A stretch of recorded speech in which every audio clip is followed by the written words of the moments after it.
Supreme court ने वक्फ कानून के 3 प्रावधानों पर अंतरिम रोक लगा दी है। सुप्रीम कोर्ट ने कहा है कि वक्फ बाय यूजर में कोई बदलाव नहीं होगा, जो यथास्थिति है वो बनी रहेगी।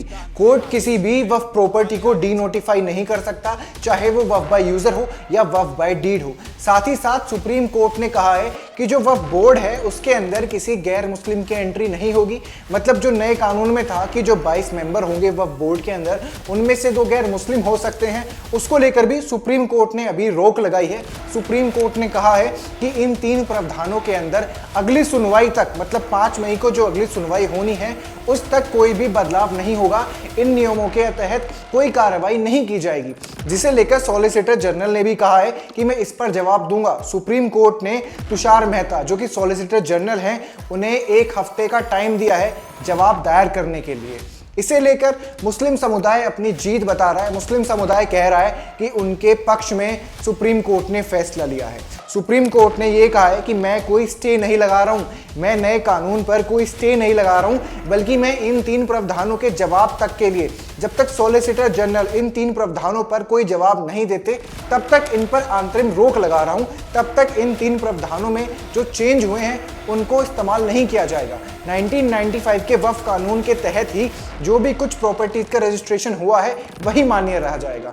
मतलब कि अगर कोई ऐसी प्रॉपर्टी है जो बहुत पुरानी है, जिसकी रजिस्ट्री नहीं है, जैसे कि अगर हम कोई बात करें जो मस्जिद 200 या 300 साल पुरानी है, जिसका रजिस्ट्रेशन नहीं है, जिसकी डीड नहीं है, उसे सरकार डी नोटिफाई नहीं कर सकती वक्फ प्रॉपर्टी के तौर पर, वो वक्फ की प्रॉपर्टी रहेगी।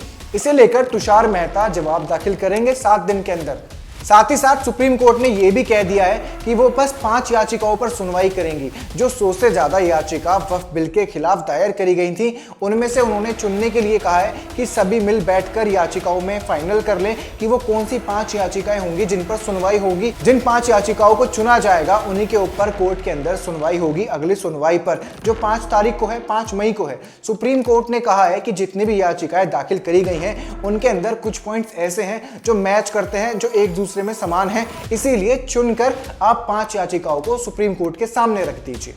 सुप्रीम कोर्ट का कहना है कि जब मामला सुप्रीम कोर्ट में चल रहा है तो इसलिए इन प्रावधानों पर रोक लगाना जरूरी है, और इसीलिए तुषार मेहता ने उनसे कहा कि ये बिल पार्लियामेंट से पास होकर आया है, इस पर रोक लगाना सही नहीं है। सुप्रीम कोर्ट के सामने सॉलिसिटर जनरल ने कहा कि गांव के गांव वक्फ हो चुके हैं, लोग परेशान हैं, हजारों लोगों से बातचीत करने के बाद ही इस बिल को बनाया गया है, और सुप्रीम कोर्ट केवल 1 हफ्ते के अंदर अगर इस बिल पर रोक लगा देगा या फिर कोई ऐसा फैसला लेगा जिससे सवाल खड़े होते हों तो ये सही नहीं है। जिसकी एवज में सुप्रीम कोर्ट ने कहा कि मैं रोक नहीं लगा रहा हूं, बल्कि यथास्थिति मेंटेन करने के लिए कह रहा हूं कि जो अभी तक चलता आ रहा था उसे चलने दीजिए, क्योंकि ये मामला अभी कोर्ट के अंदर चल रहा है। जब तक कोर्ट का फैसला नहीं आ जाता तब तक उसी स्थिति को बरकरार रखिए जो इस बिल के आने से पहले पर है।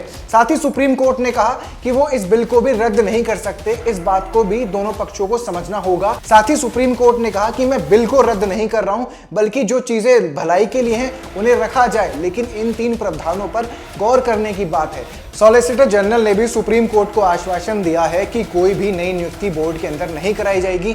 साथ ही उन्होंने ये अपील करी है कि पुराने कानूनों को भी पढ़ना जरूरी है, इतनी जल्दी में बिल पर रोक लगाने का फैसला सही नहीं है। साथ ही तुषार मेहता ने कहा कि देश के हजारों लोगों ने बिल बनाते वक्त अपने सुझाव दिए हैं और हमें उन्हें कंसिडरेशन में लेना होगा। ये बिल पार्लियामेंट से पास हुआ है, इसलिए सुप्रीम कोर्ट का इतनी जल्दी कोई फैसला लेना सही नहीं होगा।